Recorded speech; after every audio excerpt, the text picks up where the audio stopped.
Welcome to the Exam Coach 11 Plus Exam Daily Vocab Show, where we build your 11 Plus Exam vocabulary one word at a time. Today's word is taunt.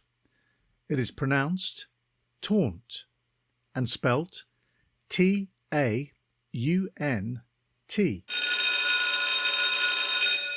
Before we get into today's word, if you're taking your 11 Plus exam this year, we're here to help. Visit the Exam Coach website and you can find loads of great resources, from practice papers to 11 Plus exam planning tips.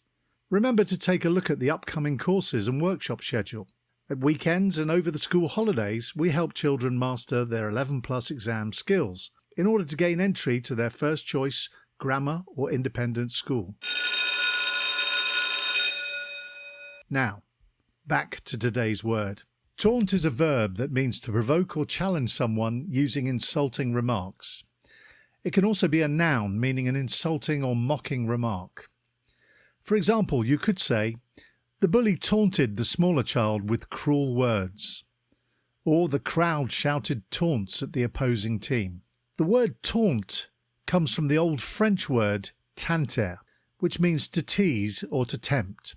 In the classic tale of Cinderella, Cinderella's stepsisters often taunt her with hurtful remarks, making fun of her appearance and chores. Synonyms for taunt include jeer, mock, ridicule, and sneer. Antonyms for taunt include compliment, praise, and encourage. Impress your friends and family by using your new word today, taunt. Have a top day ahead, and we'll be back tomorrow at the same time for another Exam Coach 11 Plus Exam Daily Vocab Show.